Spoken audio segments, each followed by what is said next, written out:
Halo teman-teman, hari ini aku akan cerita bagaimana Yerusalem dibawa kepemimpinan zaman Umayyah ya. Jadi setelah Umar jatuh ke zaman Umayyah masih dipegang oleh Islam. Jadi dinasti Umayyah ini berpusat di Suriah, Damaskus, dan mereka menjadikan Yerusalem ini salah satu simbol kemegahan Islam. 691 Masehi itu Khalifah Abdul Malik bin Marwan membangun kubah batu atau Dome of the Rock yang saat ini bisa kita saksikan ya di bukit Bait Allah. Nah, kubah ini dibangun di atas batu Sokro, diyakini tempat Nabi Muhammad melakukan peristiwa Isra Mi'raj, dan bangunan megah ini jadi monumen Islam tertua yang masih berdiri. Pada tahun 715 Masehi, putranya yaitu Al-Walid bin Abdul Malik membangun Masjid Al-Aqsa di sisi selatan Haram Al-Syarif. Sejak saat itu, Yerusalem ini diakui sebagai kota suci ketiga ya dalam Islam setelah Mekah dan Madinah. Peran politik dan agama pada masa zaman Umayyah ini, Yerusalem itu dijadikan pusat ziarah alternatif selain Mekah karena sempat ada gejolak politik dengan Ka'bah di masa Abdullah bin Zubair ya.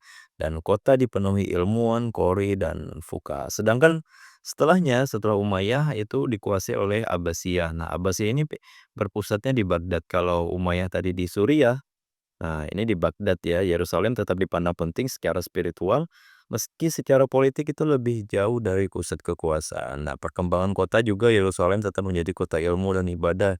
Banyak ulama menetap di sana dan para khalifah Abbasiyah memperbaiki bangunan Umayyah seperti Masjid Al-Aqsa itu diperbaiki beberapa kali setelah gempa bumi, khususnya pada masa Al-Mahdi dan Al-Mu'tasim. Jadi fasilitas ziarah itu diperluas untuk jemaah muslim.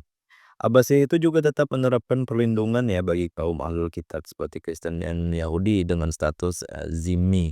Jadi Yerusalem itu tetap kota multi religius dengan umat Islam, Kristen dan Yahudi itu hidup berdampingan. Dan pada masa akhir Abbasiyah di Yerusalem tahun 969 Masehi, Yerusalem itu jatuh ke tangan dinasti Fatimiyah. Ini Syiah Islamiyah ya dari Mesir, dan inilah akhir penguasaan Abbasiyah langsung atas Yerusalem. Dampak Umayyah dan Abbasiyah terhadap Yerusalem ini adalah yang pertama, itu adalah kubah batu atau Masjidil Al-Aqsa itu menjadikan Yerusalem pusat arsitektur Islam di dunia.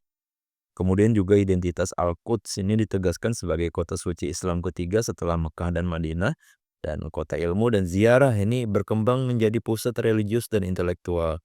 Dan kota ini juga menjadi kota multi religius ya, ada Muslim, Kristen, Yahudi itu hidup berdampingan dalam sistem zimmi. Mudah-mudahan bermanfaat ya teman-teman. Terima kasih.